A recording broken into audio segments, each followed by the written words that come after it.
Bienvenidos a esta nueva emisión de Sin Filtros. Hoy tenemos el capítulo 5 de nuestra serie Apartheid Electoral, Elecciones Soberanas 22X. ¿Por qué? Porque no tenemos la fecha. ¿De qué vamos a hablar en el capítulo de hoy? Sobre las elecciones en la fase de transición y las ideas para un marco electoral transitorio. Estamos abiertos y los invitamos a todos a esta hora para que opinen. ¿Por qué? Porque este es un programa interactivo y también los invitamos a ver todos los capítulos de nuestra serie y repetimos, este es el número 5 y vamos a seguir. ¿Por qué? Porque es importante entender simple y llanamente hacia dónde nos dirigimos los venezolanos en este proceso que está aplicado en 3 etapas. Estamos en la etapa número 2 de acuerdo al gobierno de los Estados Unidos y hay mucha gente que quiere romper la etapa número 2 para pasar de inmediato a la etapa número 3 sin estar preparados, con lo cual podríamos ir a una especie de abismo. ¿Por qué? Porque no es que podemos hacer las cosas como lo hemos planteado los venezolanos desde 1999 para acá. Yo creo que no. Yo creo que tenemos que hacernos las preguntas de por qué hemos fallado y qué hemos hecho mal. ¿Por qué no podemos dejarnos guiar y hacer las cosas mejor para lograr el verdadero objetivo, que es una transparencia en el marco electoral y la creación de un gobierno que goce del consenso de todos los sectores de Venezuela para que pueda ser aceptado a nivel internacional? Es decir, pasar la brecha, y hemos dicho que las transiciones son muy complejas y muchas de ellas no tienen éxito. Vamos a darle la bienvenida a nuestro grupo de expertos y de inmediato, bienvenido Iñaki Gaisarain. Muchas gracias por unirte nuevamente. Gracias a ti, Maybor, por seguir en esta campaña que no es tan fácil por elecciones auténticas, que además no solamente repercute en Venezuela, sino en la región. Así es. Bienvenido, doctor Luis Manuel Aguana. Gracias, Maybor. Buenos días a todos y a todos los usuarios de este canal. Sí, efectivamente, como bien dice Iñaki, estas consideraciones son bien importantes en este momento crucial para Venezuela, en donde estamos queriendo pasar de una fase a otra sin estar preparados, como dice Maybor. Bueno, esperemos que estas consideraciones que discutamos hoy aquí sean realmente informativas para todos y todo el mundo sepa dónde estamos parados. Y de inmediato también le damos la bienvenida a Guillermo Salas. Bienvenido, Guillermo. Muchas gracias, Maybor, y saludo a Iñaki, a Luis Manuel y a toda la audiencia. Y empecemos recordando hasta dónde hemos llegado en esta serie. Adelante. Dos historias que parecen no tener nada que ver, chocan. Y lo cambian todo. Todo arranca con una confesión bajo juramento de un testigo protegido, un antiguo experto electoral. La pregunta es obvia. ¿Cómo lo hacían? Pues su testimonio revela un método muy sofisticado. Primero, en 2004 se metió en el sistema a 1 millón de votantes fantasma. Pero luego fueron más allá. Crearon un software para intervenir directamente en el recuento. Esta herramienta, SAI, emulaba máquinas y transmitía votos falsos. Así de simple. Y aquí es donde la historia da el salto. El sistema empezó a moverse por el mundo. El rastro nos lleva de Smartmatic a Sequoia y de ahí a Dominion Voting Systems. Y atentos a esto. Los mismos 2 ingenieros clave habrían supervisado todo el proceso. O sea que el vínculo es crítico. El software y los ingenieros acabaron en Dominion. Años después, un polémico libro cuenta una historia que es, bueno, casi idéntica. Se llama Elecciones robadas y habla de una conspiración para exportar software de fraude electoral. Según el libro, habría una red de países implicados. Y ojo, porque nombra a Serbia. Y aquí es donde las dos historias se cruzan de una forma inquietante. Porque el testigo afirma que el software de Dominion se desarrolla en Belgrado. Sí, en Serbia. Es el mismo país que señala el libro. Ambas fuentes apuntan directamente a Serbia. El testigo lo deja claro. Con acceso remoto al sistema se pueden cambiar los resultados. Un testigo y un libro contando lo mismo. ¿Es coincidencia o es una conspiración?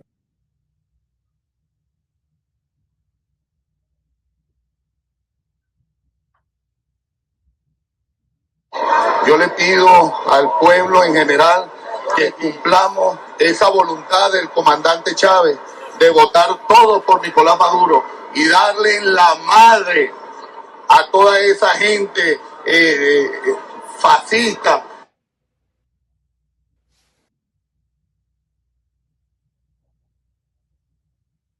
La respuesta que yo puedo dar a eso es que hubo un no, en lugar de un fraude, hubo un no fraude. Todo lo contrario, hubo un no fraude en el año 2024.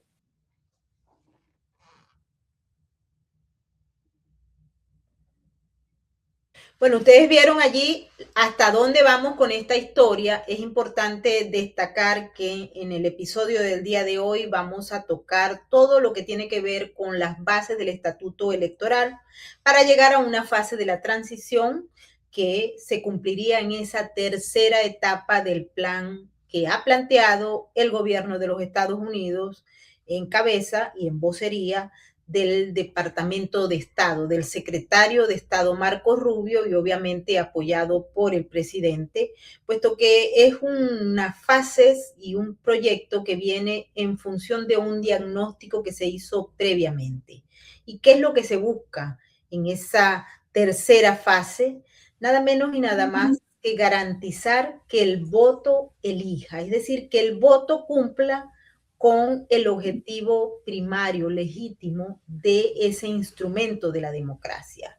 Y que los factores que vayan a participar, es decir, los que forman el poder, acepten los resultados, porque no podemos nuevamente enfrentarnos a un evento, a un escenario luego de un proceso que incluye la primera etapa, que es la estabilización, la segunda etapa, que es la que estamos, que es la parte económica, para llegar a la transición, si luego los factores que quieren ser poder o los que están en el poder no aceptan los resultados. Recordemos algo, y esto nos lleva a una historia que ciertamente la podemos contar con orgullo. ¿Por qué? Porque se logró el objetivo. Y nos vamos a mayo del año 1958, cuando se aprobó uno de los planes que permitió la organización de las elecciones generales de diciembre de 1958. Aquella Venezuela tenía partidos unidos en una causa, la alternabilidad pacífica de gobiernos. El 23 de mayo de 2026 se cumplieron 68 años de ese gran acuerdo que fue anulado por las leyes de la tragedia llamada Quinta República en 1999 y que han permanecido hasta la fecha. Desde 1999 se rompe el criterio republicano que había mantenido al país en un proceso de transición pacífica de gobiernos para darle paso a lo que hay hoy. Y ustedes saben, no les vamos a explicar qué es lo que hay hoy, porque ya lo tenemos muy claro, tanto los venezolanos como la comunidad internacional, y adicionalmente a ello, eso es lo que es el ingrediente fundamental de este diagnóstico que se hizo en los Estados Unidos y pasó a ser estas fases que se están poniendo en marcha. Adelante, doctor Luis Manuel Aguana. Bien, gracias, Maybor. Hoy haremos unas consideraciones que en realidad son una propuesta de este grupo acerca del marco electoral que debe ser aplicado para una transición política en Venezuela. Debemos comenzar indicando que estas consideraciones incluyen informes elaborados por venezolanos calificados, especialistas en materia electoral, desde hace mucho antes de que ocurriera la tragedia de la Quinta República y que se instalara en Venezuela. Desde ya les agradecemos por habernos aportado ideas para generar una propuesta de restitución del derecho al voto transparente, donde el protagonista real son los electores y la celebración de elecciones auténticas en nuestro país. Venezuela vivió al inicio de 2026 una situación sin precedentes: la extracción de Nicolás Maduro Moro, el paso a una tutela estadounidense y la posibilidad de abrir una ventana de de regreso a la democracia. Pero el punto de partida es mucho más precario que el de 1958. El grupo en el poder mantiene un registro electoral de aproximadamente 30 millones de personas. Esa base de datos está severamente comprometida. La totalidad de la institucionalidad electoral está cooptada y el tejido político destruido. Hoy en día, la mayoría de los principales partidos opositores han sido divididos y cooptados por el régimen, por lo que no existe una base política semejante y creíble a lo que existió en 1958 que genere un pacto político que le dé sustentabilidad al país. Como hemos visto a lo largo de esta serie, el fraude electoral está documentado.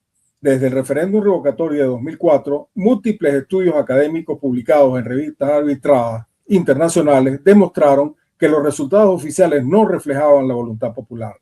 Hemos conocido en el marco de la confesión de un ex jefe técnico del CNE que las máquinas de votación estaban conectadas a servidores centrales antes de imprimir las actas, que existe una sala de guerra que coordina las operaciones fraudulentas durante la elección. Además, se han constatado incrementos anómalos del padrón electoral en vecindades oficialistas, migraciones masivas no autorizadas de electores y auditorías sistemáticamente saboteadas. El sistema electrónico no fue una herramienta para la eficiencia, sino un arma para el control político. Hoy podemos afirmar que el CNE es una escena del crimen electoral. La solución pasa por la creación de una comisión electoral de transición que nos lleve al voto manual y al protagonismo real de los electores, tal como lo estableció el TSJ legítimo en el exilio en su sentencia del 13 de junio de 2018. Pero pasar del sistema actual a uno nuevo, democrático, no es un trabajo trivial. Requiere un plan que debe ser debatido con tiempo, blindado ante posibles medidas de bloqueo del TSJ, del grupo en el poder, y ejecutado con precisión y rapidez. Y también debe blindarse ante posibles acciones de militares que se oponen a la ruta democrática. Cuando la dictadura de Pérez Jiménez cayó en enero del 58, la Junta de Gobierno enfrentó un desafío similar: construir un proceso electoral legítimo desde cero, en poco tiempo y con las instituciones destruidas.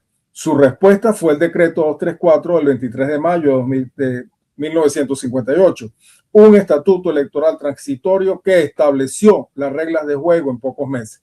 Las elecciones se realizaron en diciembre de ese mismo año.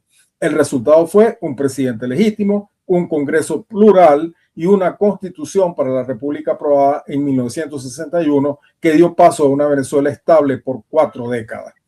Lo que hizo posible aquel proceso fue la combinación de 3 elementos: un marco normativo claro, promulgado con rapidez, una voluntad política de los actores de subordinar sus intereses inmediatos a la estabilidad del sistema y un gran pacto político, el Pacto de Punto Fijo, que estableció reglas de convivencia entre fuerzas democráticas competidoras. El objetivo fue la alternabilidad pacífica de gobierno y la imposibilidad de presidencias vitalicias, caudillismo civil. De lo anterior se desprende que en el año 2026 se deberá diseñar un plan para la transición que dote a los ciudadanos de un sistema electoral transparente y acuerdos políticos que garanticen estabilidad democrática nacional y progreso de la sociedad. Este documento o esta propuesta que estamos en este momento presenta 4 fases que como mínimo deben ser presentes para restablecer un sistema electoral que garantice unas elecciones libres, justas y verificables, pero sobre todo auténticas. En la fase 1 describiré el marco normativo. Un gobierno de emergencia nacional debe emitir un decreto de emergencia electoral que derogue la obligatoriedad del voto automatizado, suspenda el CNE en su composición actual y declare la reorganización total de la estructura electoral del país. A continuación, debe constituirse una comisión técnica electoral nacional integrada por representantes de universidades autónomas, de la sociedad civil verificable y organismos internacionales como la OEA y la ONU, con representantes designados por la Administración de los Estados Unidos. Esta comisión deberá producir a la brevedad posible un diagnóstico preliminar y un informe definitivo con recomendaciones al gobierno de emergencia. Ninguno de los miembros puede estar imputado en juicios por corrupción, violación de derechos humanos, ni deben haber sido funcionarios públicos de alto rango o directivos de partidos políticos en los últimos 20 años. El nuevo estatuto electoral transitorio, modelado en el espíritu del estatuto del 58, procederá a crear la Comisión Nacional Electoral de Transición, que debe restablecer el voto manual, el sistema de representación proporcional, los organismos electorales plurales y los mecanismos de vigilancia multipartidista e internacional. En la fase 2, la reconstrucción del registro electoral. Este es el escollo más complejo y el que determina el calendario de todo lo demás. El registro electoral actual no es confiable. Tiene personas fallecidas, multicedulados, naturalizaciones irregulares y millones de electores migrados de manera arbitraria entre centros de votación para inflar los resultados en vecindades oficialistas. Estudios académicos documentaron que en algunas vecindades electorales el padrón se duplicó ficticiamente entre 2003 y 2006. La reconstrucción del registro electoral requiere auditar las bases de datos relacionadas, el actual registro electoral, la aseguración del SAIME, el registro civil, etc. Incluir de nuevo direcciones de los votantes a los efectos de las auditorías de rutina. Debe garantizar que cada nombre, número de cédula, fecha de nacimiento, dirección y datos biométricos que esté en el registro electoral corresponda a un elector real con derecho a voto. Cabe indicar aquí que para esa reconstrucción la nueva autoridad electoral se abstenga a utilizar ningún dato proveniente de ninguna parcialidad política y que se parta de los registros iniciales dejados por la previa autoridad electoral y el SAIME. Los 9 millones de venezolanos en el exterior, de los que se estima 5 millones están inscritos en el registro electoral y su dirección está en Venezuela, son un problema adicional de primera magnitud. Se propone activar mecanismos diplomáticos para lograr utilizar la planta física de los países receptores como centro de registro y permitir la votación de la diáspora mediante papeletas físicas con cadena de custodia diplomática certificada. Es una solución temporal y es compatible con el voto manual, conteo de todos los votos y montaje en tiempo razonable. Al igual ocurre con la población joven en territorio nacional y exterior que no esté inscrita. En la fase 3, la reconstrucción del organismo electoral. El poder electoral debe ser reconstituido desde cero con un principio fundamental, que ningún partido o tendencia política pueda controlar una mayoría, conformándose un organismo independiente y plural, con capacidad técnica en todas sus áreas, incluida la diplomática. Este pluralismo debe propagarse a todos los niveles. Las juntas electorales estadales, distritales y municipales deben tener representación plural verificada. El derecho de vigilancia que la Constitución de 1961 consagraba y la Quinta República eliminó, deben ser garantizados con testigos acreditados en cada mesa, en cada junta y en la sede central del CNE. El Plan República también debe ser rediseñado. El régimen lo convirtió en un instrumento de intimidación, incorporando reservistas, milicias y colectivos políticamente comprometidos para custodiar el material electoral. El nuevo Plan de República debe excluir a la Reserva Nacional, establecer supervisión civil sobre los militares asignados a traslado del material y garantizar la presencia de testigos en todas las organizaciones participantes en la logística y traslado de las actas. En la fase 4, el proceso electoral, las campañas y la fecha de las elecciones.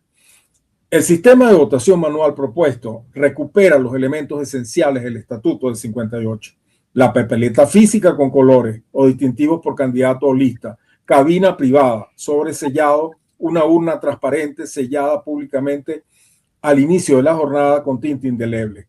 El cuaderno de votación recupera su validez legal como documento público para impugnar resultados. El acta de escrutinio se redacta en la mesa, se firma por todos los presentes y se distribuye en copia a cada testigo antes de que el material sea trasladado. El escrutinio es público, inmediato, en la misma mesa. Este último punto es el más importante de todo el sistema. El escrutinio público en la mesa, con testigos de todas las organizaciones y con público presente, es el mecanismo que hace imposible la manipulación masiva. No hay software que pueda alterar lo que decenas de miles de personas vieron con sus propios ojos en decenas de miles de mesas simultáneamente. La imagen del acta se debe transmitir simultáneamente a al menos 2 destinos.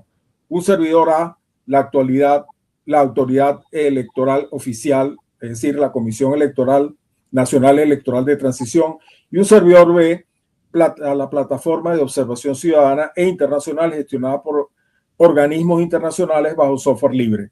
Podría incluirse la transmisión de los servidores de los partidos políticos que dispongan de esa plataforma si así lo solicitaran. Cualquier ciudadano, desde su teléfono, podría entrar a la página web de observación y buscar su mesa por número y ver el acta transmitida. Puede comparar el acta que tiene en el papel con la que aparece en la web Si hay discrepancia, la prueba física es soberana sobre cualquier dato digital y puede hacer seguimiento a la totalización, y se le puede hacer seguimiento a la totalización por niveles nacional, estatal, municipal y parroquial a través de mapas digitales. El sistema de transmisión de actas desde las mesas deberá ser propiedad del Poder Electoral y desarrollado internamente o contratado a través de un proceso abierto de licitación pública nacional e internacional, para lo cual la Comisión Nacional Electoral de Transición deberá preparar las bases técnicas que establezcan los requerimientos para su propuesta, desarrollo posterior y traspaso propietario al Poder Electoral. Se debe tener especial cuidado en no caer en las mismas prácticas que llevaron a la creación de un sistema electoral automatizado en manos de una empresa asociada por corrupción con funcionarios del organismo electoral. Ese fue el inicio de la destrucción del voto como mecanismo fundamental del proceso democrático. Sobre el tipo de elección que debe convocarse primero, se recomienda priorizar una elección general, presidente y parlamento con mandato constituyente antes de que una elección presidencial directa. La razón es política. En un contexto de partido único dominante, una elección presidencial sin contrapesos institucionales concentraría todo el poder en una sola figura. Construir primero los contrapesos, un parlamento plural, aunque sea con una mayoría clara, es más prudente. Si las consideraciones políticas hacen inimitable la elección presidencial simultánea, debe quedar establecido explícitamente que las atribuciones del presidente electo estarán sujetos a una nueva constitución. Sobre el tipo de elección que debe convocarse primero, se recomienda priorizar la elección del Parlamento en el primer semestre del año 2027, acompañado de un referéndum constituyente. Construir primero los contrapesos, un Parlamento plural que permita la representación de las minorías, que establezca límites para situaciones donde un solo partido tenga más de la mitad de los diputados, sería lo más sano para el país. Establecer un plazo para resolver la necesidad de revisar el tema del cambio institucional del país, lo que incluye la discusión constituyente, y de allí establecer un periodo para la campaña presidencial previa a la fecha de la elección presidencial directa, que bien podría ser diciembre de 2027 o el primer semestre de 2028. Se propone que en el año 2028 se realicen las campañas para las elecciones regionales. La observación internacional en esta elección debe ser cualitativamente diferente a la que legitimó los fraudes anteriores. Necesita presencia en la elaboración del material electoral y en la constitución de organismos de todos los niveles en cada mesa y el proceso de totalización con capacidad real de solicitar información y hacer auditorías independientes. Deseamos hacer un énfasis muy especial en que esta ruta sigue fielmente los pasos técnicos electorales establecidos en la sentencia electoral del Tribunal Supremo de Justicia del Exilio del 13 de junio de 2018, que estableció la nulidad del voto electrónico para las elecciones venezolanas, la reconstrucción del registro electoral y la formalización de un sistema de elecciones manuales, siguiendo la sentencia del Tribunal Constitucional de Alemania del año 2009 de garantizar que cualquier persona sin conocimientos especializados pueda comprobar la transparencia del voto. Las consideraciones políticas necesarias para que este marco electoral pueda ser exitoso deben ser abordadas de la misma manera y a la mayor brevedad posible, porque, aunque no formen parte de la temática electoral, tienen un impacto directo sobre sus resultados. Y de no abordarse apropiadamente, lo alcanzado en materia electoral será un fracaso en el próximo futuro. Muchísimas gracias. Gracias, Maybor. Adelante. Luego de haber escuchado ese planteamiento tan extraordinario que nos ha dado el doctor Luis Manuel Aguana, vamos a abrir el debate porque hay que hacer consideraciones. Invito a toda la gente que nos está viendo a que participe también.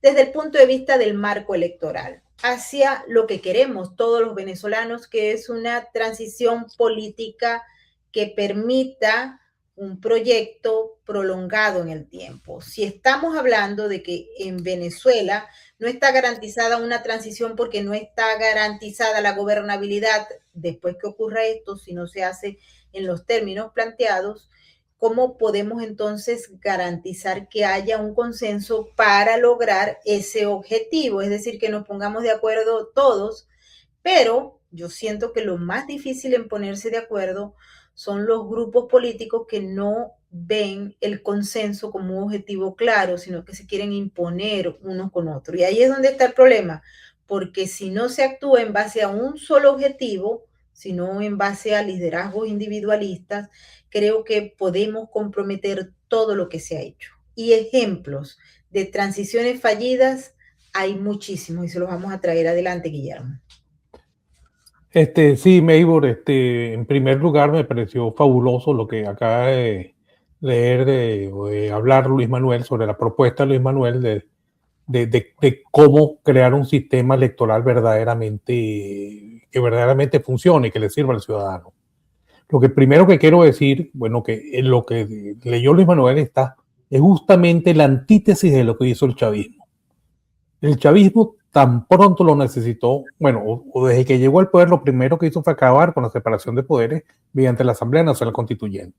Y luego, a partir del 2003, cuando él veía que necesitaba controlar el sistema electoral también para eternizarse en el poder, él fue acabando con la transparencia electoral mediante una serie de sistemas y mediante el control, el secuestro al organismo electoral. Lo que acaba de proponer Luis Manuel es justamente, o acabamos de proponer todos aquí, es justamente la antítesis. Es un mecanismo de urgencia, o sea, un mecanismo para que pueda haber una transición en el que justamente se evitan todos los vicios o todos los mecanismos que usó el chavismo para ellos tener el control sobre el sistema electoral y perpetuarse en él. Esto es prácticamente la antítesis de todo eso, o sea, es la forma de que eso no nos vuelva a pasar. Y eso yo creo que es el gran valor que tiene lo que acaba de leer Luis Manuel. Y todo eso, pero para que todo eso se pueda hacer, es claro que necesitamos la ayuda de quienes tienen el poder real. Porque ahorita hay incluso partidos políticos o agrupaciones políticas, la misma plataforma unitaria, que ellos piensan que pueden hacer unas elecciones sin tener el poder real. Todo eso que acabamos de proponer no es viable a menos que el ente que controla o que tutela el país, que está tutelando a Venezuela, sin el poder que ellos tienen y la presión que pueden ejercer sobre el actual régimen, porque entendamos, todavía el chavismo sigue presente en Venezuela.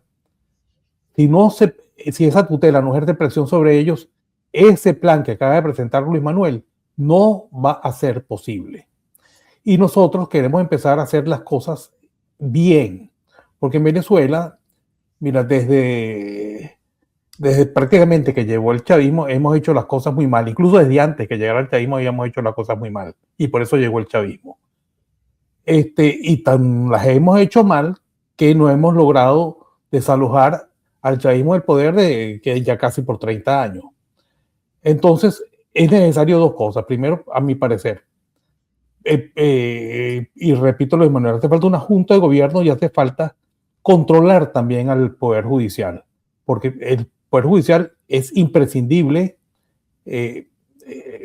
intervenirlo también, porque si no, no se puede hacer la transición. Y otra cosa que creo que aclaró muy bien Luis Manuel, las condiciones actuales, lo que está sucediendo hoy, es infinitamente peor a lo que sucedía en 1958. En 1958 era una dictadura, típica dictadura de derecha, pero no llegó a lo que es ahorita, que es una tiranía gobernada por un narcorrégimen, que ha hecho de las trampas electorales su punto cumbre. Incluso, creo que no lo mencionó Luis Manuel, pero el 23 de enero del 58 viene después unas elecciones que se realizaron el 15 de diciembre de 1957, en el cual la oposición venezolana, la oposición de aquella época, lo que hizo fue burlarse de aquellas elecciones. Incluso llamó a la abstención a aquella oposición. Y decía abiertamente, le decía a los ciudadanos que lo que estaba dejando la dictadura de Marcos Pérez Jiménez eran dos opciones. Era un plebiscito. Y que le decían abiertamente, incluso en los centros electorales le decían los miembros de mesa a quienes votaban, de que usted tiene dos opciones, la del sí me quedo o el no me voy. O sea, entonces desde antes incluso ellos satirizaron aquellas elecciones del 15 de diciembre que se las robó Pérez Jiménez abiertamente. Por la cara se robó las elecciones. Sin embargo, esas elecciones ya la Junta, la oposición venezolana, en especial Acción Democrática, había hablado con el mundo militar y tenían preparado la forma de desalojar a la dictadura del poder. Por eso se alzan primero, hay un alzamiento primero el 1 de enero del 58, que fracasa, pero después viene el otro, el del 23 de enero de ese mismo año, unas semanas después, que logran derrocar a Marcos Pérez Jiménez. Pero aquello era lo que está ahorita es muchísimo peor a lo que había en aquella época. Entonces eso lo tenemos que tener muy, muy en cuenta, que nos enfrentamos a un grupo criminal que tiene 30 años colonizando el ejército, acabando con el registro electoral, probablemente acabando con el SAIME, los archivos del SAIME, incluso con el registro civil. Entonces, hacer unas elecciones llevará mucho tiempo y muchísimo esfuerzo, y no se pueden hacer a lo loco como mucha gente piensa, o como siempre ha pensado la oposición venezolana, que puede ser unas elecciones así y que van el resultado, va a haber garantía sobre el resultado de la elección. Es importante lo que está diciendo Guillermo, porque hay que, si se quiere, purificar todo lo que hay. Se ha hablado y el régimen está haciendo, obviamente carece de credibilidad, el tema de la reforma al Poder Judicial.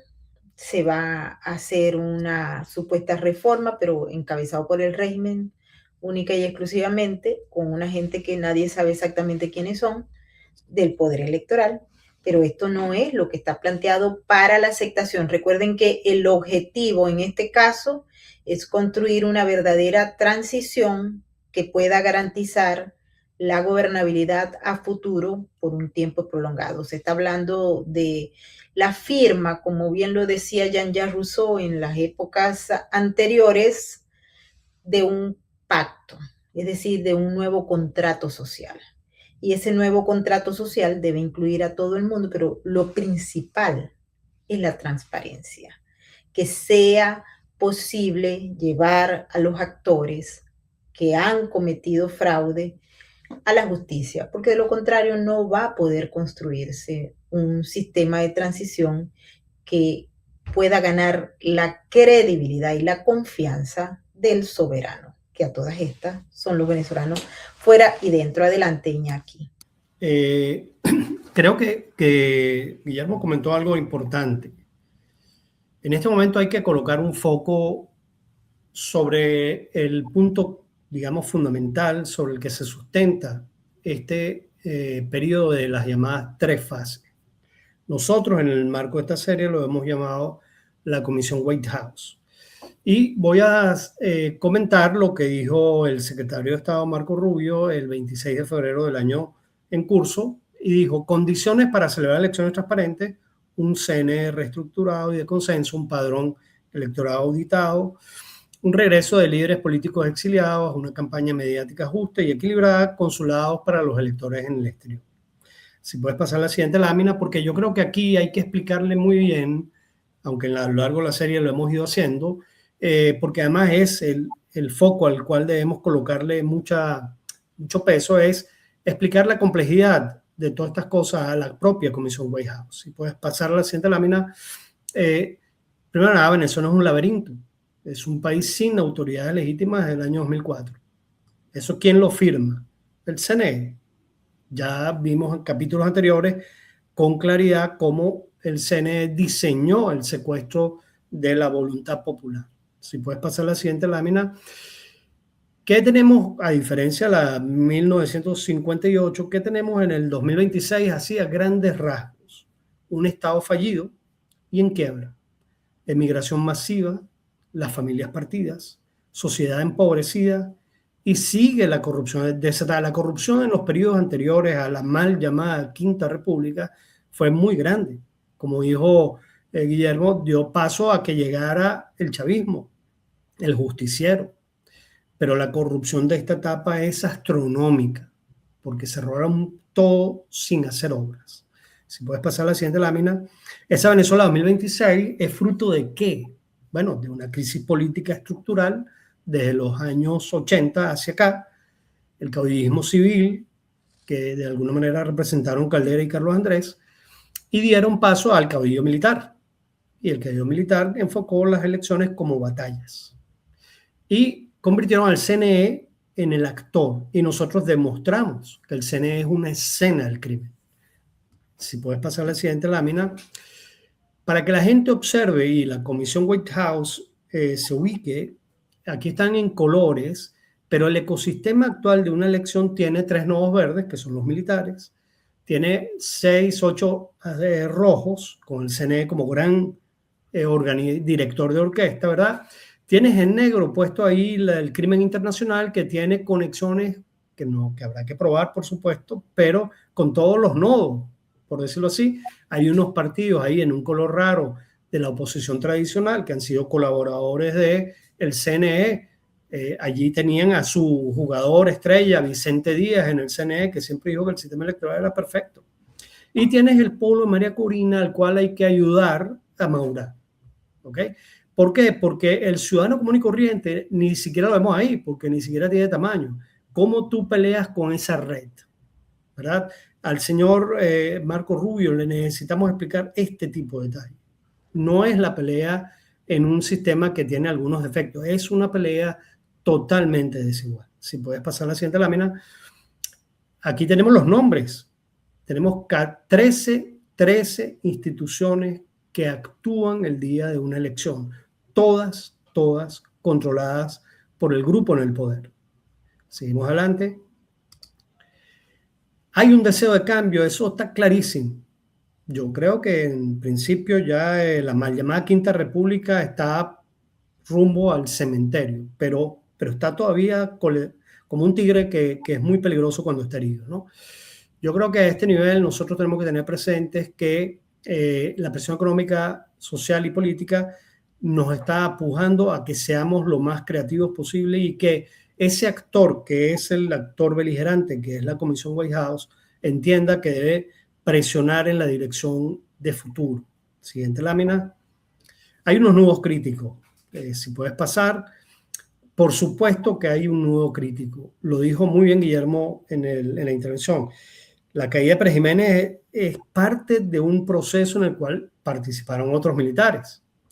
Nosotros tenemos una crisis porque uno de los grandes errores comunicacionales de María Corina Machado fue decir que el 80% de los militares estaban con el cambio. Yo no dudo que en el estamento militar quiere la gente que haya cambio, pero no hubo movilización.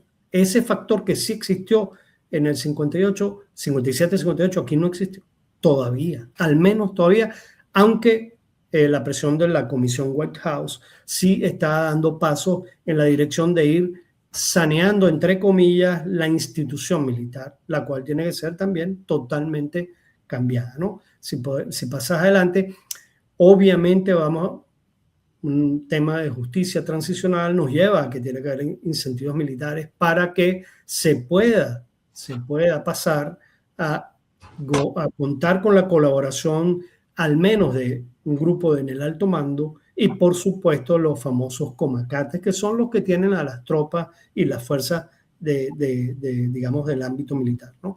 La siguiente lámina, nosotros ahí podemos ver, la siguiente, que también evidentemente, si desde la Comisión White House se establece que hay que efectivamente crear un órgano electoral para la transición, que además no tiene por qué hacerle caso a un TCJ que es ilegítimo, ¿verdad? Porque ya lo dijimos, desde el 2004 las autoridades venezolanas son ilegítimas.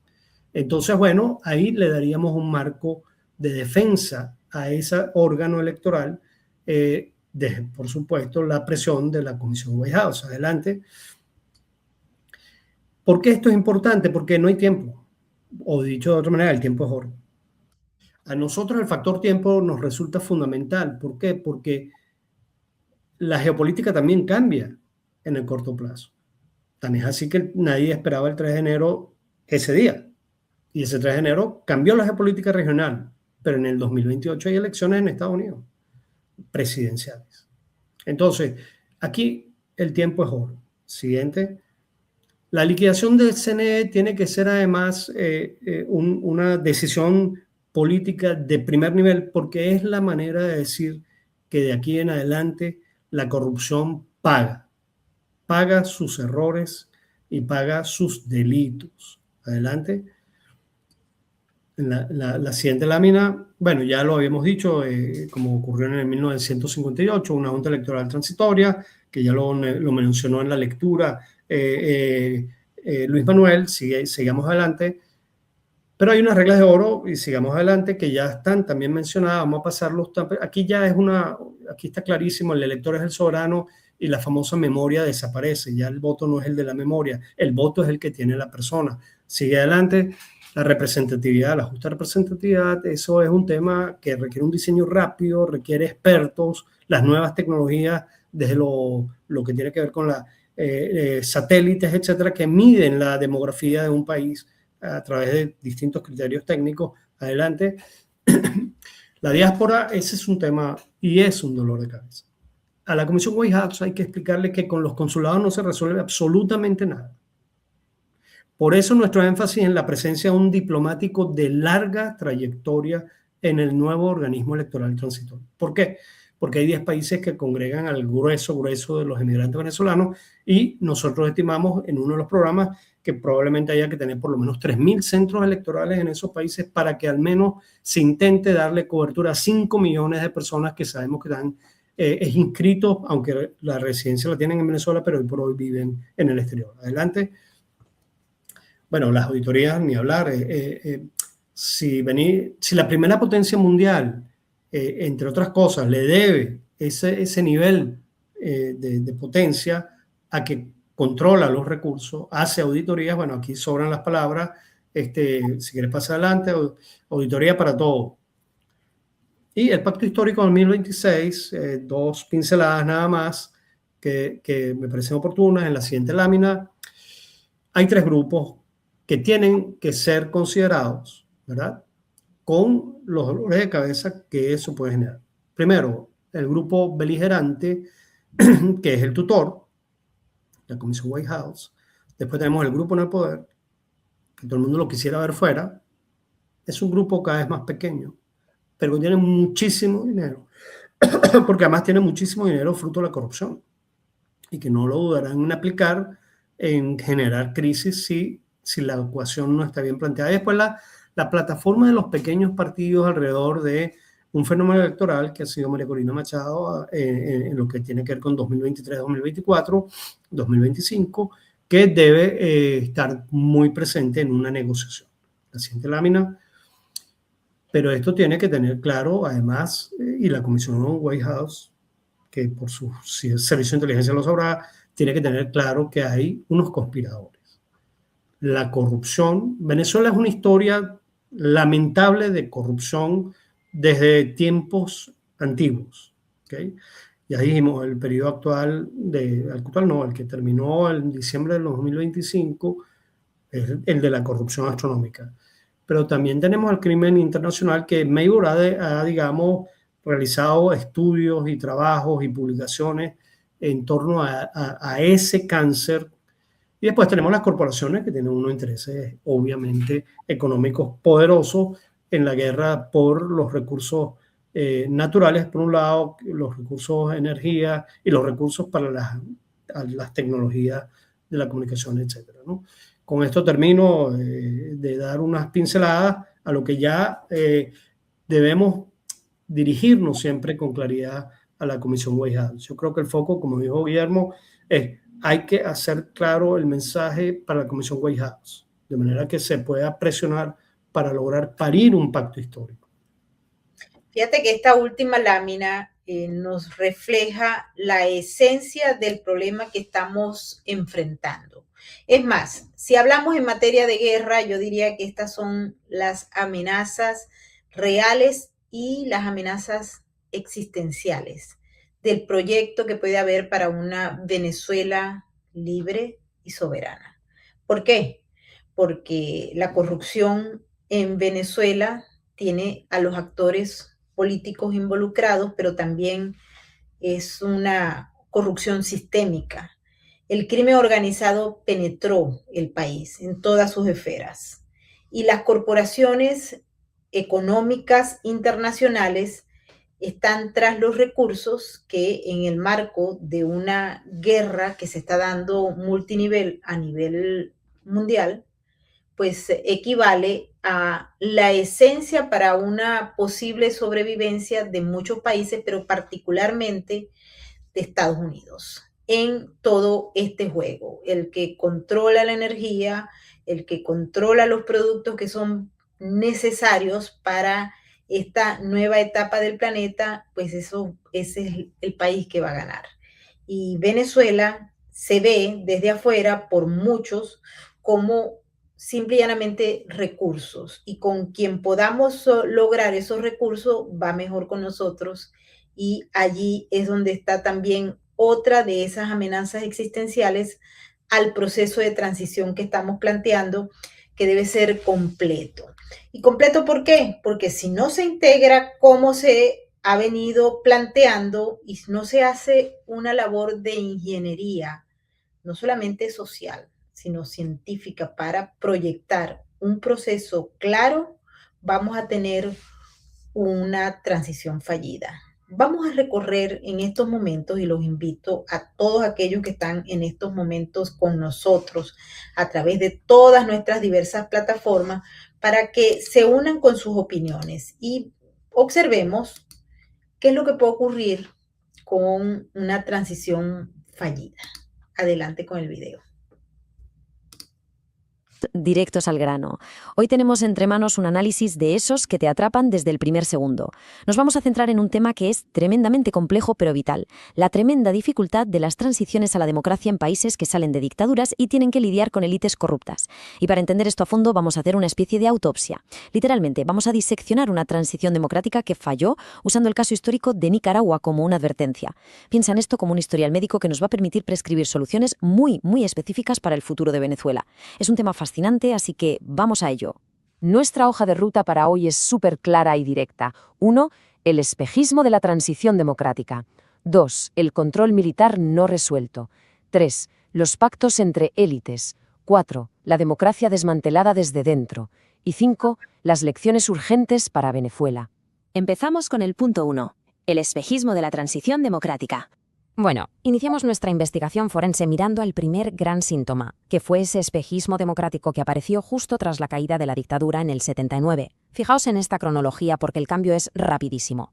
Arrancamos en el 79 con la Junta de Gobierno. Al principio todo parecía indicar que iba a haber pluralismo, pero el Frente Sandinista no tardó nada en hacerse con los resortes del poder. Para el 81 ya tenemos encima la devastadora guerra de los contras. Un salto al 87 y llegan los acuerdos de paz de Esquípulas II, que básicamente montaron el andamiaje para la salida negociada del 90.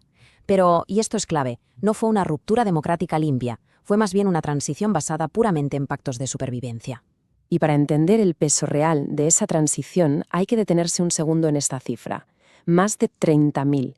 Ese fue el saldo de muertes del conflicto. Es una auténtica barbaridad. Y es súper importante tener en cuenta este coste humano para entender la psicología del momento. Claro, con el país devastado, los acuerdos de paz priorizaron de forma totalmente comprensible parar las balas y sobrevivir. La construcción de unos cimientos democráticos fuertes era algo que, sinceramente, tuvo que quedarse en un segundo plano. Pasamos al punto 2. El control militar no resuelto. Vale, profundizando un poco más en la autopsia, llegamos a una vulnerabilidad crítica. La letal ilusión de que los civiles controlaban a las Fuerzas Armadas. A ver, sobre el papel esto pintaba de maravilla. Tuvimos 16 años de presidentes civiles, no sandinistas, Violeta Chamorro, Arnoldo Alemán, Enrique Bolaños. De cara al mundo las elecciones funcionaban y el poder cambiaba de manos pacíficamente. Parecía el éxito total de la democracia, ¿verdad? Pero la realidad era otra historia. La fachada se cae por completo cuando te das cuenta de que el nuevo gobierno civil nunca tuvo el control real del ejército. Humberto Ortega, que era hermano de Daniel Ortega, se quedó como jefe del ejército durante años. O sea, a diferencia de lo que pasó en países como Argentina o Chile, aquí el ejército mantuvo su identidad sandinista intacta. Fue una falla estructural tremenda. Socavó la autoridad civil desde el minuto 1 y dejó al ejército en una posición en la que, cuando el sandinismo necesitó volver al poder, ya tenían el terreno militar completamente a su favor. Vamos con el tercer punto. Pactos entre élites y caudillos. Aquí es donde la cosa se pone aún más turbia. Vamos a ver cómo los intereses personales y la corrupción se saltaron a la torera la creación de instituciones de verdad. Y el número que dinamitó todo fue este, un simple 35%. En el año 2000 se firmó el famoso Pacto Alemán-Ortega. El presidente Arnoldo Alemán, que estaba hasta el cuello de escándalos de corrupción, y Daniel Ortega, líder de la oposición, decidieron cambiar la Constitución a su antojo. El objetivo, repartirse el pastel y bajar el porcentaje necesario para ganar la presidencia en primera vuelta a solo un 35%. Un pacto entre dos caudillos hecho a medida para beneficiar a Ortega. Y claro, la jugada salió redonda. En las elecciones de 2006, Daniel Ortega aprovechó ese mismo umbral que habían rebajado. Ganó con un 38% de los votos. Mientras tanto, el 62% restante se fue a una oposición que estaba totalmente fragmentada y agotada. Básicamente, Ortega capturó el Estado de forma completamente legal, usando las mismas reglas amañadas que él mismo había ayudado a escribir. Punto 4. La democracia desmantelada desde dentro. Una vez que el Estado ya estaba en sus manos, entramos en la fase terminal. Las instituciones democráticas no fueron atacadas desde fuera, no, fueron vaciadas desde dentro. Si juntamos todas las piezas de esta autopsia, vemos 4 grietas mortales. Primera, una transición a medias donde el poder militar sandinista nunca se tocó. Segunda, instituciones completamente huecas, sin ninguna independencia real. Tercera, una política basada en pactos entre caudillos corruptos, dejando a la gente de a pie totalmente de lado. Y cuarta, una economía sin una clase media fuerte que pudiera exigir cuentas. Fue esta combinación exacta la que hizo que el castillo de naipes se viniera abajo. Y llegamos al punto 5, que es crucial. Lecciones urgentes para Venezuela. Ahora tomemos todo este diagnóstico, todas estas lecciones de lo que falló en Nicaragua, y veamos qué pasaría si se aplicaran a un nuevo paciente, Venezuela. Si imaginamos una hipotética transición allí, el contraste es brutal. Por un lado, lo que Venezuela no puede repetir bajo ningún concepto. No puede haber impunidad absoluta, no pueden depender de pactos de élites hechos a puerta cerrada, y el error más garrafal, no pueden dejar intacto el control militar bajo una doctrina autoritaria. Por otro lado, la receta de lo que sí debe hacerse. Se necesitan garantías internacionales potentes y, sobre todo, que todo el mundo participe. Hablamos de sindicatos, universidades, la Iglesia, no solo los políticos de siempre. Entrando en lo concreto, los datos nos dicen que Venezuela necesitaría 4 acciones urgentes para no repetir la historia. Primero, un acuerdo político a largo plazo, pero con garantías de peso como la ONU o la CELAC. Segundo, una reforma electoral profunda y que se pueda verificar de verdad antes de que nadie pise las urnas. Tercero, y esto es importantísimo para evitar que el país se hunda en el caos el día 1, un programa económico de emergencia apoyado internacionalmente. Y cuarto, debido a lo complejo de la situación en Venezuela, hay que separar muy bien los temas puramente políticos de las redes de crimen organizado, porque requieren soluciones completamente distintas. Lo que nos deja con una pregunta brutal que resume todo esto. ¿Puede de verdad sobrevivir y arraigar una democracia si deja intactas las armas y las redes de corrupción del régimen anterior? Repasar el caso de Nicaragua nos da una respuesta bastante escalofriante. El desafío real ahora es aprender de este historial. Tenemos que exigir modelos de transición que construyan cimientos sólidos y no solo espejismos, porque al final del día mirar al pasado con lupa es la única forma que tenemos de asegurarnos de no tropezar 2 veces con la misma piedra. Como ustedes vieron en esta pregunta, y no hay solución mágica que prevalezca ante este posicionamiento que estamos trayéndole a ustedes. ¿Hasta qué punto, repetimos nuevamente, estamos frente a una posibilidad de que se produzca una transición cuando no estamos de acuerdo exactamente en lo que queremos?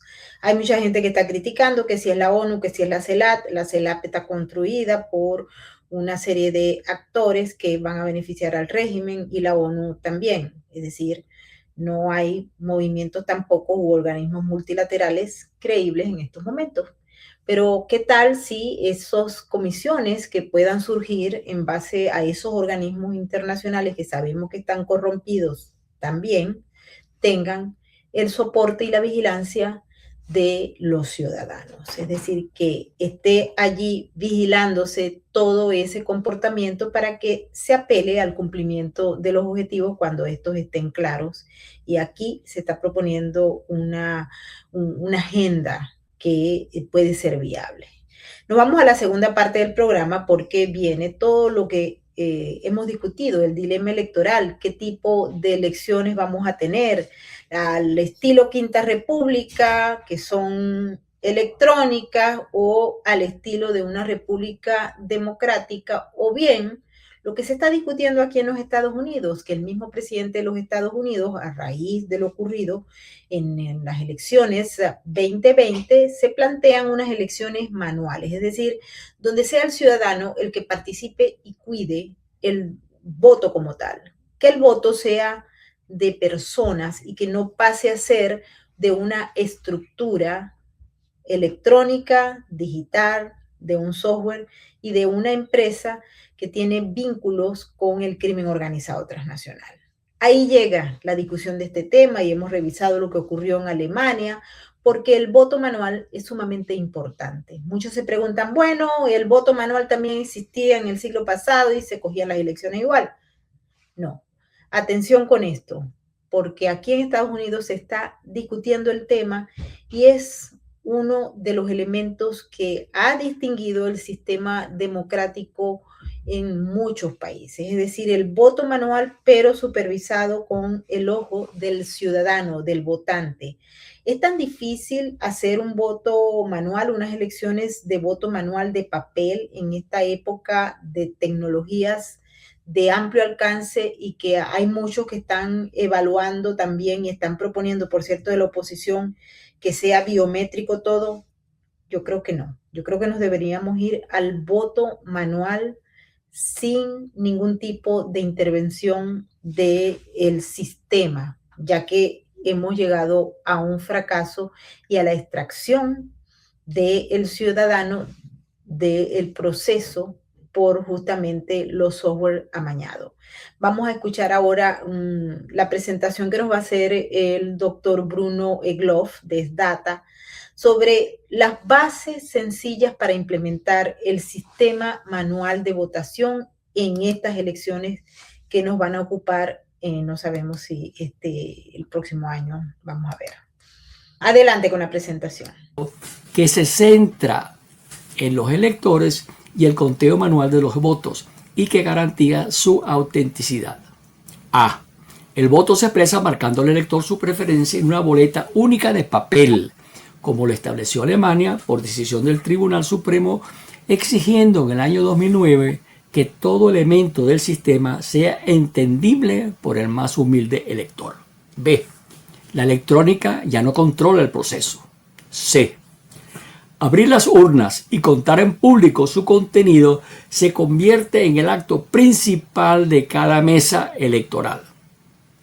Los resultados son vertidos a mano en un formulario preimpreso que es firmado por los miembros de mesa y los testigos. Una vez escaneadas dichas actas, son transmitidas desde el centro de votación vía internet, presentando las imágenes de los resultados en tiempo real, accesibles por internet al electorado, que los puede verificar desde su hogar colocando el código de la mesa. La identificación del elector se logra mediante una cédula de identidad de alta seguridad y un cuaderno que incluye la fotografía del elector. Por lo tanto, sin captahuella ni estación de información al elector. F. La tinta debe ser realmente indeleble mediante el marcaje de la mano con líquido químico fluorescente, visualizable con luz ultravioleta e imborrable durante varios días. La verificación ciudadana ya no es necesaria, porque el escrutinio público ya lo han realizado los miembros y testigos de mesa. Tampoco no hacen falta auditorías y desaparecen los técnicos electorales, sustituidos por los simples electores. La primera condición es asegurar que todos los ciudadanos legalmente facultados para ejercer el voto sean incluidos en el registro electoral y que el CNE sea reestructurado para reflejar una verdadera independencia de los partidos políticos. Naturalmente que todo este proceso se debe desarrollar dentro de una nueva constitución y que las leyes y reglamentos respectivos deben ser adecuados para garantizar un resultado auténtico. Y para luchar contra el fraude se requiere la revisión de la normativa que actualmente trata muy someramente los delitos electorales, a fin de que los fundamentos de la autenticidad no queden impunes, ya sean por acciones por parte del elector o de sus organizaciones o por cualquiera de los órganos públicos que tengan competencias atributivas por la Constitución y leyes del poder electoral. Finalmente, es a la academia de profundizar los conceptos subyacentes que desnudan esta violación a los derechos humanos para luego ajustar todo el articulado legal y así lograr la protección de la voluntad del electorado. Gracias. Gracias, Maybor, Luis Manuel, Iñaki, Guillermo. Muchísimas gracias a don Bruno por traernos esta lectura tan importante y vamos a escuchar ahora porque hay consideraciones sobre lo que representaría la gobernabilidad y la reconstrucción de esta Venezuela que estoy segura todos queremos, aunque pongo en duda un grupo, como por ejemplo el chavismo. Adelante. Consideraciones en torno a la gobernabilidad y reconstrucción institucional. Las elecciones no son un fin en sí mismo, son un camino que puede abrir diversos escenarios. Las elecciones en la Venezuela del 2026 trascienden estrictamente lo electoral. Parece mentira, pero es así. Con un gran pacto histórico tenemos un camino a un futuro mejor. Hacerlas en el marco de la Quinta República representa fracaso y atraso, y dejarlas en manos del tutelaje representa una aventura. Un gran pacto histórico debe garantizar el camino a una constituyente para dotar al país de reglas electorales permanentes que incluyan, entre otras cosas, nuevas fórmulas para el financiamiento de las campañas electorales y de los partidos políticos, así como la reconstrucción de la institucionalidad del resto de los poderes públicos, que sustituyan el marco transitorio sobre el que se regirá el primer gobierno de la transición. Esta fase está fuera del alcance del plan electoral, pero su diseño debe contemplarse en el pacto. Para ello debe incorporarse un plan de justicia transicional para el sector militar y para los altos cargos públicos de los últimos 20 años. Un gran pacto histórico permitirá refundar la República y estabilizar al país por varias generaciones.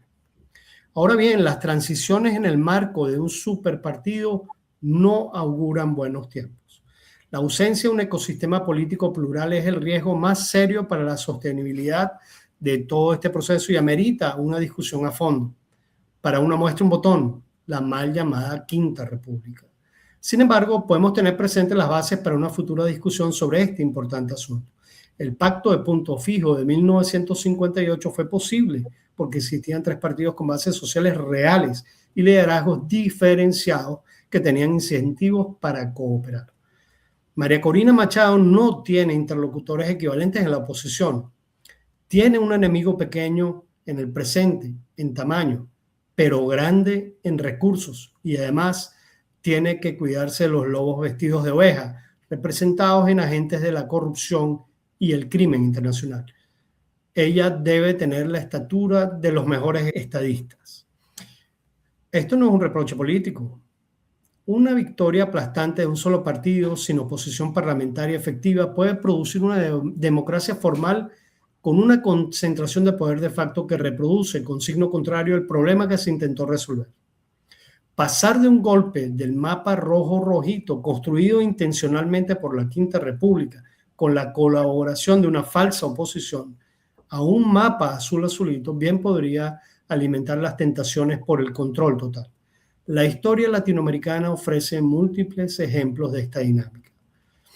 Lo que se necesita no es simular un pacto de punto fijo con interlocutores que no tienen base real. Lo que se necesita es un pacto de reglas del juego, un acuerdo amplio, no solo entre partidos, sino entre fuerzas sociales, económicas, civiles y militares. Los límites constitucionales dentro de los cuales se ejercerá el poder deben estar muy claros, independientemente de los resultados electorales. La diferencia es sustancial. No se trata de repartir poder, sino de acordar que el poder tendrá anticuerpos para contrarrestar a los grupos infecciosos.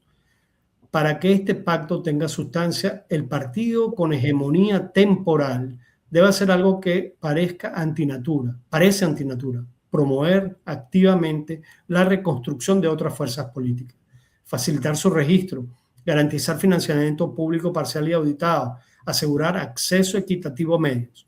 Una democracia sin competencia real no es democracia y la única fuerza política con capacidad para garantizar esa competencia es precisamente en el corto plazo podría tener una gran mayoría temporal. En síntesis, el pacto histórico es técnicamente viable si existe la voluntad política para ejecutarlo. Los militares deberán proteger los acuerdos logrados. En lo político, sus condiciones de éxito son 3. Un marco normativo claro promulgado con rapidez, una reconstrucción seria del registro electoral con apoyo internacional genuino y una apuesta consciente por construir contrapesos institucionales y políticos que hagan sostenible lo que se construye. Sin el tercero de estos elementos, el mejor diseño electoral no construirá democracia. Venezuela tiene ahora una oportunidad real de dar un salto como el que lograron los venezolanos de 1958. Salir de una dictadura militar, construir y velar por reglas acordadas y sostenerlas en el tiempo. Pero hay un pero. Esto tiene que negociarse claramente con el tutelaje, que por ahora tiene la última palabra. Gracias, Maywood. Sí, fíjate que tiene la última palabra y yo me pregunto y los invito a todos para que opinen porque, repito, esto es un programa interactivo donde ustedes cumplen un rol fundamental. ¿Es posible suscribir un estatuto electoral para garantizar elecciones auténticas? Esa es una de las preguntas que nos tenemos que hacer. Puede haber, y lo estamos planteando, y como bien lo ha dicho Iñaki, otro Mesías. Estamos planteándonos eso exactamente. ¿Nos puede funcionar? Existe un pacto histórico de largo aliento suscrito por diversas fuerzas políticas y sociales. Y si eso es así, entonces nos tenemos que conectar con el encuentro de Panamá de este fin de semana. Ese es el primer paso para lograr ese acuerdo. ¿Están todos allí, todos los que tienen que estar? ¿O hay gente que falta y otros que sobran? Y, por ejemplo, ¿cómo vamos a resolver el tema de la presidencia vitalicia que puso Hugo Chávez? Eso está allí. La democracia interna de los partidos, el voto de los militares. ¿Dónde está eso? ¿Cómo lo tenemos que resolver? ¿Es necesario la creación del Senado? El Senado de la República creo que es importante. Y también, ¿hasta qué punto podemos construir esa nueva Venezuela cuando los militares están dirigiendo las empresas básicas del Estado? ¿Dónde está la meritocracia, la corrupción? Y algo sumamente importante que yo le planteo a los políticos, amigos míos y los que pues, no son mis amigos, pero me hablan por algunos intereses. Y es hasta qué punto podemos llevar a este modelo de transición democrática si no existe una transparencia en torno a los fondos utilizados por los políticos para hacer campañas electorales. Es decir, nosotros tenemos como ciudadanos que exigir quién paga qué. Es decir, que si entran $1,000 en la cuenta de algún político, que lo tienen que explicar de dónde salieron esos $1,000, quién los dio y por qué los dieron. Porque de lo contrario, vamos a pasar de un bloque de corrupción a otro, de crimen organizado de una banda a otra banda. Y eso no es lo que queremos. Así que vamos a abrir el debate a esta hora. Adelante, doctora Guana. Bien, gracias, Mayor.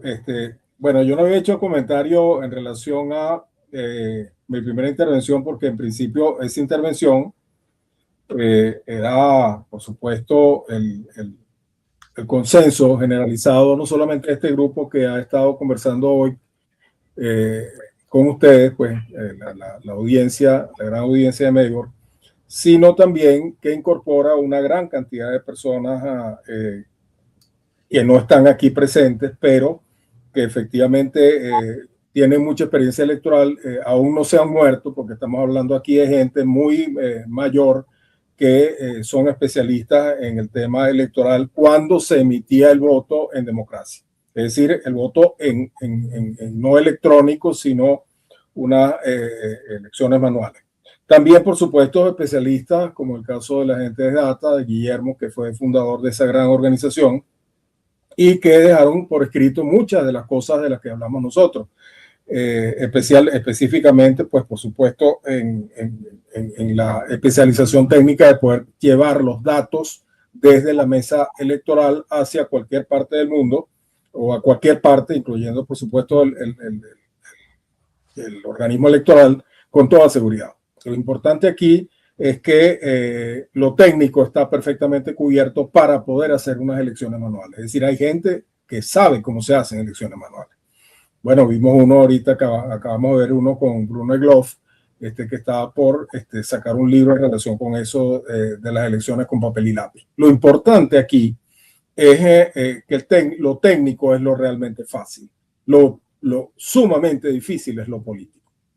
Y esa parte y esa complicación tiene mucho que ver con ese acuerdo del que hablaba Iñaki, una vez que se hace un estatuto electoral que garantice pues las elecciones auténticas, cuándo se pone en funcionamiento y cómo se pone en funcionamiento, porque en 1958, y creo que se mencionó aquí en algún momento, ese acuerdo político que se llamó Pacto de Punto Fijo tenía un objetivo fundamental entre todos los participantes políticos de ese entonces, que no era otro que el de conservar la gobernabilidad del país y la democracia a todo evento contra las fuerzas que efectivamente no querían que existiera democracia. Acuérdense que en aquel momento el tema era cuidarse de los militares, que no volviera otra vez a ser que realmente existiera una república civil, que realmente existiera democracia, que los partidos funcionaran adecuadamente. Y los partidos vertebrados, que llamo yo, los partidos vertebrados de aquella época, que eran tres: Acción Democrática, COPEI y Unión Republicana Democrática, URD, fueron los que efectivamente garantizaron que 40 años de democracia se sustentara. Por supuesto, hubo errores que todo el mundo conoce, pero que se fueron desnaturalizando en el tiempo. Es decir, el pacto se fue diluyendo, difuminando. Entonces, pero estuvo originalmente fundamentado sobre fuerzas políticas que existían. Ahora, ¿qué fuerza política existe en Venezuela ahora? Eso es lo que nosotros tenemos que efectivamente preguntarnos ante esto, porque si vamos a hacer algo, es decir, si vamos a garantizar unas elecciones, vamos a elegir a quién y sobre qué base. Vamos a elegir a unas personas para que hagan qué cosa, para que se mantengan en el poder y hagan lo mismo que causó la debacle en 1998, porque yo la llamo debacle, que fueron los causantes del engendro que salió del 98 y que causó la destrucción pues prácticamente de todo el país, incluso hasta ético y moral. Entonces tenemos que estar claros de que la situación política en Venezuela no es la mejor como para sustentar un pacto de largo plazo. Entonces, y eso fue también, por supuesto, la consecuencia fue el 3 de enero, que no podíamos salir del tema o del problema que tenían, donde nosotros mismos nos habíamos metido y tuvieron que venir los norteamericanos a llevarse a este señor por otras razones de su particular interés, pero que nos dejó una oportunidad para poder construir de nuevo sobre lo destruido. Entonces, esta situación amerita un cierto tipo de gobierno que genere las condiciones para este estatuto electoral que hablamos al principio, pero que pareciera no ser el que está ahorita, las personas que están ahorita a cargo del gobierno, o grupo de poder, como lo llamamos inicialmente. Estas personas como grupo de poder van a permitir que existan unas elecciones manuales en Venezuela.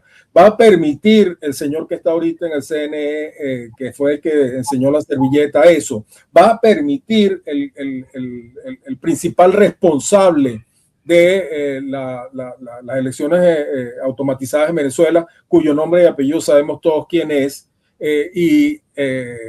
y que podemos aquí reproducir porque se ha dicho en estas conversaciones que hemos tenido durante 4 capítulos, el señor Jorge Rodríguez, que fue presidente del CNE y autor material e intelectual de las elecciones del año 2004. Entonces, esas son las personas que ahorita tienen el poder en la Asamblea Nacional y, por supuesto, la señora que está manejando el poder en este momento, que está en la presidencia de la República y que está apoyada hasta ahora por el presidente Donald Trump. Entonces, ¿Qué debería pasar para que ocurra que exista ese estatuto electoral? Tiene necesariamente que abrirse o que se le imponga a los señores Rodríguez un estatuto electoral desde esa comisión White House, como llama Iñaki, se le imponga y que se hagan esas elecciones manuales por encima de esa gente, o que esa gente sea cambiada por un gobierno de emergencia nacional a los fines de provocar unas elecciones en esas condiciones. Porque ocurre lo siguiente, y con esto quiero cerrar, para que existiera un juicio de Nuremberg con llamado a las personas que fueron responsables de toda la masacre que hubo en Europa, en la Segunda Guerra Mundial, tuvieron que salir tuvieron que ganar la guerra, es decir, salir de toda esa gente para que efectivamente pudieran ser enjuiciados. Algo de eso tiene que ocurrir en Venezuela. Tiene que ocurrir que venga otro gobierno que no es este precisamente, para que venga, para que se establezca ese estatuto electoral, se hagan unas elecciones auténticas y además que se establezca una comisión de la verdad que establezca las responsabilidades, todas las responsabilidades, incluyendo las de los delitos electorales y por supuesto todas las que tienen que ver con los derechos humanos, a los fines de que pueda buscarse justicia en este país. Si no hay justicia, definitivamente no habrá paz en Venezuela.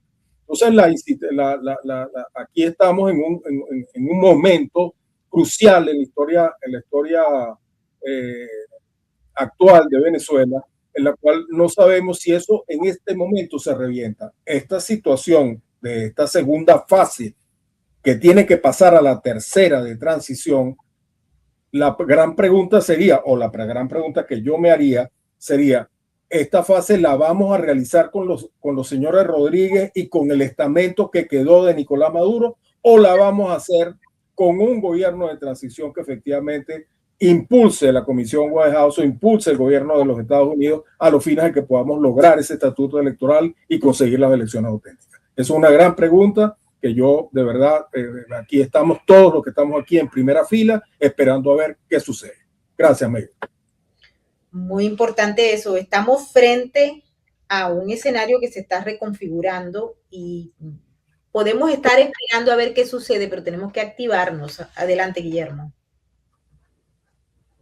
Sí, Maybor, quiero un poco retomar el tema que estaba comentando Luis Manuel. O sea, de cómo lograr una transición. Obviamente, una Venezuela manejada por Jorge Rodríguez y Delcy Rodríguez no va a permitir un sistema de elección transparente. Eso no sucede así nomás. Tiene que haber algo que lo imponga. Ahora, ¿se puede imponer? Mira, para decirlo claro, los partidos políticos venezolanos, esos que estuvieron en Panamá, no tienen el poder para imponer nada. El único persona que demostró tener poder sobre lo que pasa en Venezuela fue el presidente de los Estados Unidos, o sea, y su comitiva, Marco Rubio y todo eso, son los que podrían presionar para producir los cambios. Ahora, para todo esto, para tratar de entender que esto se entienda un poquito mejor de cómo se puede, lo que llamaba Luis Manuel, era una junta de gobierno, cómo se puede imponer de forma de que sea efectiva y eficaz. Lo primero que quiero aclarar es que mucha gente piensa que la legitimidad de los gobernantes viene del voto. Y yo creo que eso es un gran error. Incluso que yo lo tuve por mucho tiempo. No. La legitimidad de los gobernantes viene del reconocimiento que se le haga como tal. De que la gente lo reconozca como el gobernante real, de facto. Y ese reconocimiento no nace de los votos, sino a quién reconoce la gente. La gente reconoce a quien tiene el poder real. Quien tiene el poder real es el que a la gente lo reconoce como mandatario. Entonces, yo quiero ponerles varios ejemplos, porque están diciéndonos que no pueden pactar con tal persona porque no es legítimo. Fíjense una cosa, por ejemplo, en el caso de Arabia Saudita, eso es una dictadura monárquica cuyos gobernantes no nacen del voto, sino simplemente de que hace mucho tiempo a lo mejor llegaron unos ingleses o algo así, dijeron, este es el grupo que gobierna aquí. Y firman las petroleras, firman convenios con ellos, todo el presidente de los Estados Unidos lo reconoce, Europa lo reconoce, a la monarquía como gobernante. Fíjense, en el caso de Arabia Saudita no viene del voto la legitimidad. Si nos vamos a 1948, cuando los militares dan un golpe de Estado contra la acción democrática, los que se montan fueron reconocidos como legítimos, tanto la Junta Militar del 48 como el gobierno de Pérez Jiménez. Las petroleras firmaban, los estados lo reconocían como presidente, eso que había hecho unas elecciones en 1952 que todo el mundo sabía que se las había robado. O sea, Pérez Jiménez se robó las elecciones del 52, se las robó a Jovito Villalba, sin embargo, todo el mundo hacía los tratos con él y gozaba el reconocimiento internacional, y por eso esa era la base de su legitimidad. En el 58 después se produce el golpe de Estado, y también, o sea, ahí decidieron poner la misma, bueno, incluso el gobierno de Pérez Jiménez decía claramente, yo gobierno en nombre de la Fuerza Armada, o sea, pues decía, es la Fuerza Armada la que me mantiene. En el 58, esa Fuerza Armada se le voltea, le da un golpe de Estado instigado por Acción Democrática y monta un gobierno de transición que tampoco tenía ni legitimidad del voto, que estaba manejada por Wolfgang Larrazábal. Y eso fue simplemente, mira, porque como él es el que tiene el poder, es el que representa el poder, él es el legítimo y lo que él haga se cumple, porque conocía el reconocimiento. Te voy a poner un caso más reciente y que a muchos sorprendió.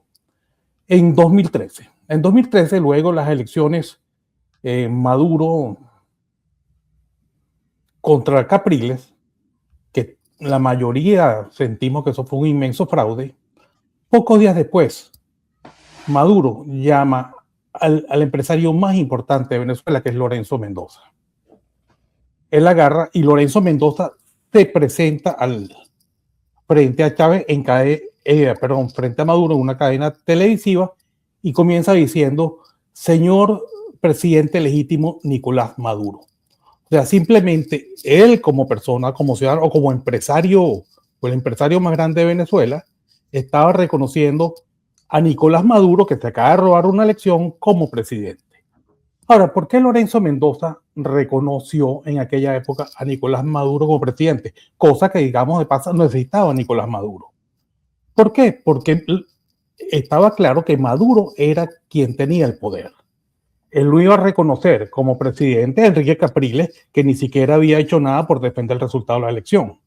Entonces, es una cuestión pragmática. La gente reconoce al que detenta el poder, y el que detenta el poder real es el que se convierte en el legítimo por el reconocimiento. Después, recordemos el Tribunal Supremo legítimo en el exilio. Era el Tribunal legítimo en el exilio, pero por un juicio en el que ellos hicieron y que dejaron claro que a Enrique Capriles le habían entregado Odebrecht 15 millones de dólares para su campaña. Entonces simplemente la legitimidad que le venía de todo el reconocimiento que tenía la Asamblea Nacional, que los acaba de escoger, simplemente por eso ellos le quitan el reconocimiento. O sea, entonces ahí le quitan la legitimidad. O sea, la legitimidad viene el reconocimiento. Después vamos ahorita a 2026. En 2026, en primer lugar, el gobierno norteamericano no reconocía a Nicolás Maduro como presidente. Sin embargo, se llevan a Nicolás Maduro como presidente. Entran a Venezuela, se llevan a Nicolás Maduro y simplemente demuestran que quien tiene el poder real son los Estados Unidos y le dicen a Delcy Rodríguez: tú eres designada presidente. Y ahorita uno ve toda la gente, incluso toda la oposición venezolana, llamándola presidente o presidenta interina, pero es reconocida como tal. La gente paga los impuestos y lo agarran esta especie de gobierno pegado a Delcy, y consigue incluso reconocimiento internacional Delcy, por lo menos de quien tiene el poder. Entonces, esta misma persona, esta misma gente, este mismo grupo que tiene el poder, que es el que llama Iñaki la White House, esos como tienen el poder, ellos pueden designar quién es el legítimo y quién no. Son ellos los que tienen el poder para designar una comisión, una junta de gobierno, una comisión interventora del Tribunal Supremo de Justicia y una comisión interventora del organismo electoral. Yo creo que el camino viene porque quien detenta el poder real reconozca una persona y al reconocerlos ellos o los designe, van a tener el reconocimiento de los venezolanos y el reconocimiento internacional. Eso sería, yo creo que el primer camino, el primer paso para que se logre para que se puedan hacer unas elecciones decentes en Venezuela. Bueno, Guillermo me ha tentado porque esa es materia donde, por cierto, pues yo doy clases y formo a muchos jóvenes, ¿no? En materia de ciencia política, de teoría del Estado y, por supuesto, de derecho constitucional, que es lo que enmarca la discusión sobre la legitimidad. Y hay varias categorías de legitimidad. Guillermo está aquí planteando dos. Hay una legitimidad de origen, que obviamente plantea de cómo se accesa al poder, cómo se logra el poder, cómo se obtiene el poder. Y en ese caso, pues se evalúa la autoridad del gobierno y las instituciones, cómo llegan a través de, por ejemplo, de la Constitución o de reglas aceptadas. Elecciones libres, competitivas, suelen ser los elementos claves, también sucesión constitucional, que si estaríamos hablando de que si el que ocupa la vacante de presidente cae por alguna vía, pues el que está de segundo, el vicepresidente, recibe el poder. Y está el nombramiento de algunos procedimientos legales. Eso también nos lleva a otro modelo, que es la legitimidad de ejercicio, de desempeño, y que van más o menos en relación a lo que muchos, y Guillermo lo ha planteado específicamente, ¿no? Respeto al Estado de Derecho, protección de derechos humanos. Ese no es el caso de Venezuela. Transparencia o rendición de cuentas, definitivamente esa categoría no nos cala. Hay una legitimidad de reconocimiento, que es la que planteaba Guillermo, que puede ser tanto externo como interno, y de actores que son relevantes, tipo ONU, tipo, bueno, no digamos que la CELAC, pero al menos la OEA. Y cuando estamos hablando de lo que él está diciendo, a nivel interno es la aceptación de la gente, de los ciudadanos, el reconocimiento de algunas instituciones nacionales, eso hace un reconocimiento interno, respaldo, por ejemplo, de la élite política o el apoyo de los militares y de las fuerzas económicas, que como dice Guillermo, en el caso de las fuerzas económicas estaba el empresario Lorenzo Mendoza, que sí reconoció a Maduro, pero también los militares y también en aquella época la élite política, porque en el 2013, pues la élite política reconoció. A nivel internacional, que es lo que marca este tipo de reconocimiento, y Guillermo lo ha planteado abiertamente, es justamente eso, el reconocimiento diplomático por parte de Estados, que fue lo que se quiso hacer con Guaidó, que fue lo que se quiso hacer con Guaidó, y cuando pierde el reconocimiento en algunos estados, no en todos, Maduro mantuvo reconocimiento de un grueso de estados, de la mayoría, y Guaidó llegó en un momento como hasta los 60, 59 por ahí. Y la aceptación de organismos internacionales en el caso de Guaidó no lo logró. ¿Por qué? Porque la ONU, por ejemplo, que reconoce estados, no le dejó ni entrar a Guaidó a la sede en Nueva York, o sedes diplomáticas. Lo recibían en algunos gobiernos, sobre todo los europeos, y otros no. También nos vamos hacia otros conceptos que no los vamos a discutir aquí, obviamente, que el tema de la legitimidad democrática, que se llama, o la legitimidad constitucional o jurídica. Y hay otra que es un poco más compleja, que algún día se la vamos a explicar aquí, Guillermo y yo, ahora que nos está metiendo este tema, que es la de Max Weber, que es muy interesante, que nos lleva a la tradicional, a la carismática y a la racional. Pero estamos hablando ahora de que haya un reconocimiento de origen y de Estado. Así de sencillo. Estamos hablando de dos niveles de legitimidad, creo yo.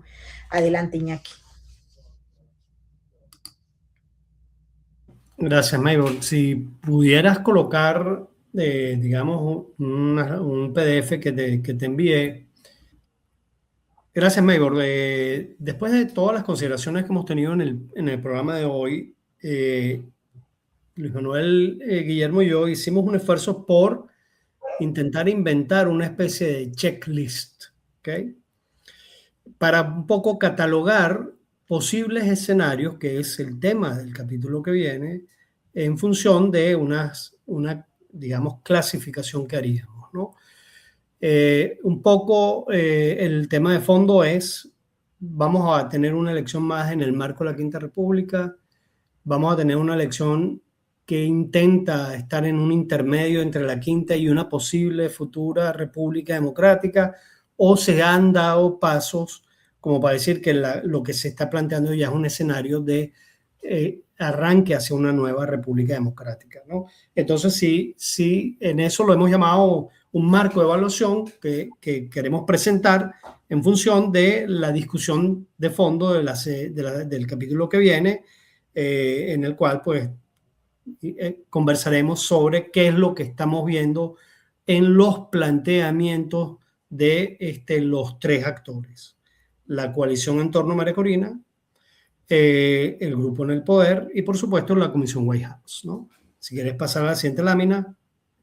Nosotros estamos planteando unas escalas en función de unos ítems que vamos a plantear, que evaluaríamos el día que se plantee ya un escenario electoral, ¿okay?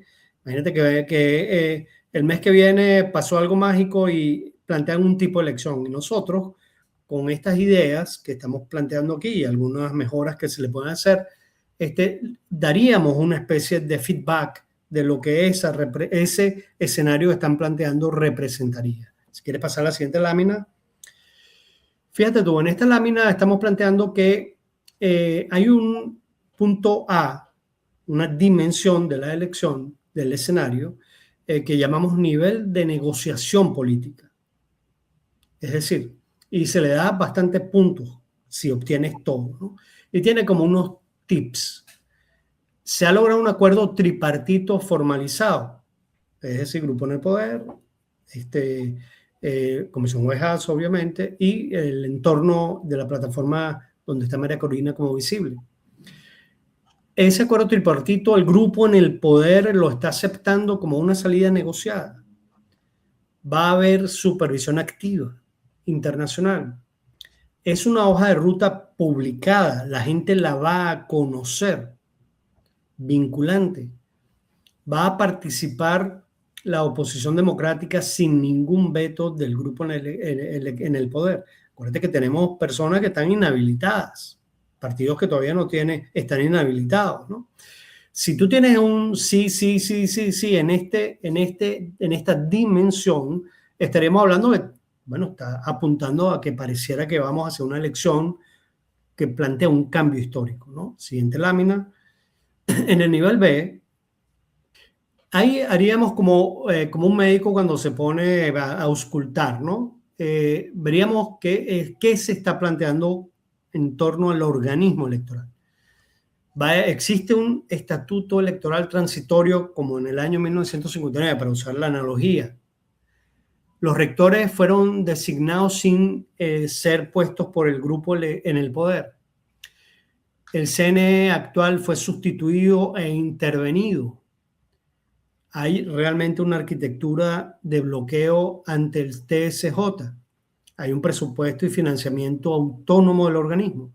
Si tú tienes sí, ahí obtienes cantidad de puntos, con lo cual tú estarías diciendo que esa autoridad electoral, ¿verdad?, cumple los requisitos como para gestionar una elección que pinta que es una elección de cambio histórico, ¿no? Siguiente lámina. Por supuesto, elección sin hablar del registro electoral no es elección. Entonces aquí también colocamos unos tips. O sea, se realizó una auditoría independiente del registro electoral. Se incluyó a la diáspora. Es decir, incluir a la diáspora en el registro electoral y la red, obviamente, de centros electorales. Se eliminaron los centros bajo el control de colectivos. Recuérdense que en uno de los programas dijimos que había la mitad de los centros electorales que existen hoy en día tienen una sola mesa. El grueso tienen nombres vinculados al oficialismo, al grupo en el poder. Hay acceso de datos del registro electoral para todos los partidos o para todos los ciudadanos. Es público el registro electoral. Colocaron la residencia de la persona en el registro electoral a los efectos de las auditorías.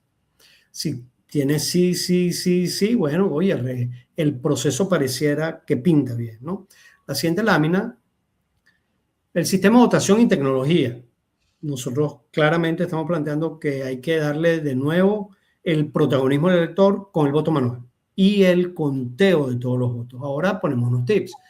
El software que se vaya a usar está auditado de forma independiente. El comprobante físico del voto, el conteo manual es posible. La transmisión de resultados con doble copia para oposición y para, digamos, el servidor ese que hablábamos. Evidentemente hay voto manual disponible y el control de los centros electorales no es rojo-rojito. Es decir, pues acuérdense que en el ecosistema de los centros electorales tú tenías a las milicias, Plan República, ya vimos en este mismo programa lo que dice el general que dirigía el Plan República, ¿no? Etcétera, y por supuesto los colectivos, ¿no?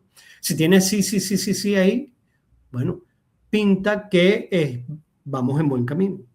Es más, en el camino del cambio histórico, porque eso no lo permitiría obviamente el grupo de poder que diseñó las elecciones de otra manera, para causar el control político feroz de todo y, por supuesto, para terminar de destruir el país. Siguiente lámina. Los poderes públicos objeto de la elección pareciera mentira, pero también es importante ver cuáles son las prioridades que se marquen.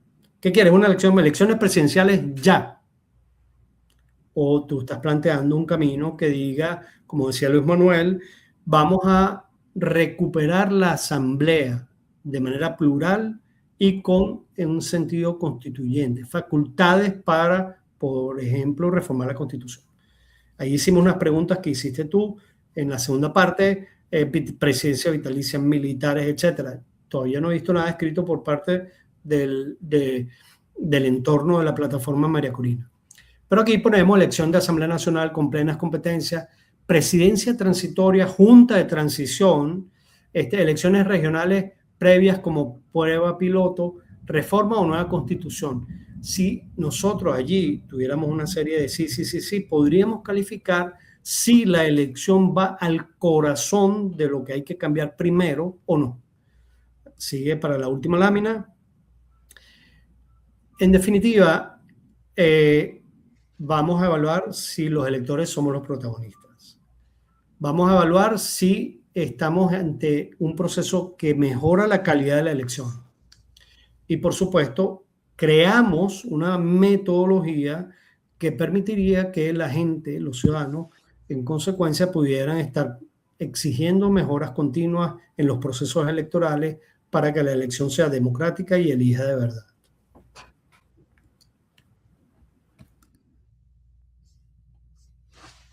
Ya con eso terminamos, ¿verdad? Yes. Ahora, ok.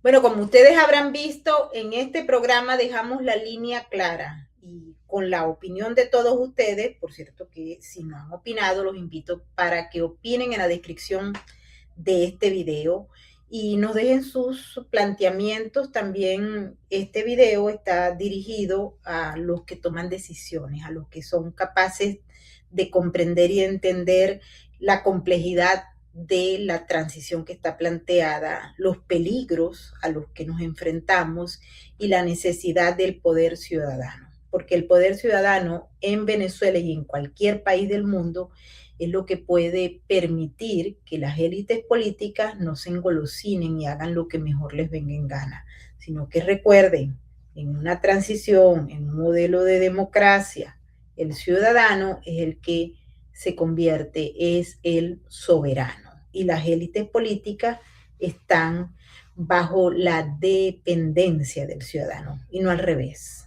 Por supuesto, en el caso del crimen organizado son otros los planteamientos que hay, pero se supone que estamos cambiando y aprovechando el tutelaje de los Estados Unidos. Cuando estaba Rusia, China, Irán o Turquía o Corea del Norte, pues no podíamos aspirar a eso, porque en esos países los modelos no son como lo que se está planteando con el tutelaje de los Estados Unidos. China no podía tutelar a Venezuela, sino para llevarlo al modelo autoritario que es el que tenemos.